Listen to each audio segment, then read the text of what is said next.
Hi friends, मैं आप लोग को इंटीग्रेटेड मैथमेटिक्स का बहुत इंपॉर्टेंट क्वेश्चन बताने जा रहा हूँ। क्वेश्चन है कि A inverse equal to matrix में 1 2 3 4 देन 2 इज इक्वल टू। आपको चार ऑप्शन दिया गया है, बताना है किस में से कौन सा ऑप्शन सही होगा। मतलब बोल रहा है कि 2a किस मैट्रिक्स के बराबर होगा। क्लियर। तो आप सबसे पहले क्या निकालिए, मैं आपको ट्रिक सिखा रहा हूँ जिससे आप 5 सेकंड के अंदर सोल्यूशन प्राप्त कर सकते हैं। देखिए क्या करना है, जो 2a है इसका डिटरमिनेंट निकालिए। तो आपको पता है कि कोई भी डिटरमिनेंट आप 2a निकाले हैं तो आपको पता है कि कांस्टेंट किस, मतलब 2 क्या है, कोई कांस्टेंट नंबर है। तो जब भी डिटरमिनेंट कांस्टेंट से बाहर निकलता है तो उसके ऊपर क्या लग जाता है, मैट्रिक्स का आर्डर।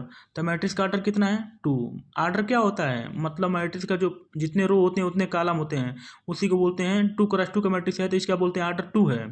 तो इसका आर्डर 2 है। तो ये बताइए, जब कांस्टेंट बाहर निकलता है तो उसके ऊपर उसका पावर लग जाता है। तो जो 2 है और जब वो बाहर निकलेगा तो उसके ऊपर मैट्रिक्स का आर्डर लग जाता है, तो 2 पावर 2 हो जाएगा। डिटरमिनेंट आप समझ रहे हैं कि समझ रहे होंगे कि कोई भी कांस्टेंट अगर डिटरमिनेंट से बाहर निकलता है तो उसके ऊपर मैट्रिक्स का पावर लग जाता है, आर्डर लग जाता है। तो 2 power 2 determinant of A, 2 power 2 कितना होता है 4 डिटरमिनेंट ऑफ ए। आपको ए इनवर्स दिया है और पूछ रहा है डिटरमिनेंट ऑफ ए। तो आपको ट्रिक याद रखिए कि डिटरमिनेंट ऑफ ए इनवर्स का उल्टा क्या होता है, डिटरमिनेंट ऑफ ए। तो आप ए इनवर्स का डिटरमिनेंट निकाल लीजिए और डिटरमिनेंट ऑफ ए के लिए क्या कर देंगे, जस्ट उसका उल्टा कर देंगे। निकालिए। तो डिटरमिनेंट ऑफ ए इनवर्स क्या होता है, निकालेंगे तो पता चलता है कि 4 - 6, इसका डिटरमिनेंट आता है -2।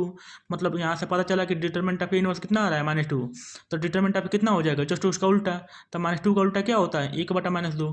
तो यहाँ से लिख देंगे determinant of A equal to 1/-2। जब इसको सॉल्व करेंगे तो -2 आ जाएगा। अब आपको क्या देखना है कि ऑप्शन में किसका डिटरमिनेंट करने पे, मतलब जो भी आपको ऑप्शन में मैट्रिक्स दिया गया है, चार चार ऑप्शन दिया गया ना, ABCD, इसमें से किसका डिटरमिनेंट -2 आता है। जिसका डिटरमिनेंट -2 आ जाएगा वही सॉल्यूशन हो जाएगा। निकालिए। पहला का ऑप्शन, पहले का डिटरमिनेंट निकालते हैं तो -4 - 6 इक्वल टू -10 आता है। हमको चाहिए -2, ये ऑप्शन गलत हो गया।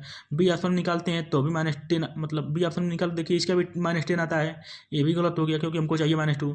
जब सी ऑप्शन निकालते हैं डिटरमिनेंट तो 4 - 6 इक्वल टू -2 आता है। मतलब सी ऑप्शन का जब डिटरमिनेंट निकाल रहे हैं तो -2 आ रहा है, मतलब सी ऑप्शन आपका सही हो जाएगा।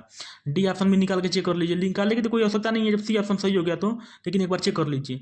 इसका डिटरमिनेंट निकालते हैं तो आपको आता है +2, निकाल के देखिए -4 + 6 इक्वल टू 2। हमको चाहिए -2, डी ऑप्शन गलत हो गया। इससे क्या पता चला कि हमारा सी ही एक ऑप्शन है जिसका डिटरमिनेंट करने पे -2 आता है, अतः हमारा सी ऑप्शन सही है। Thank you.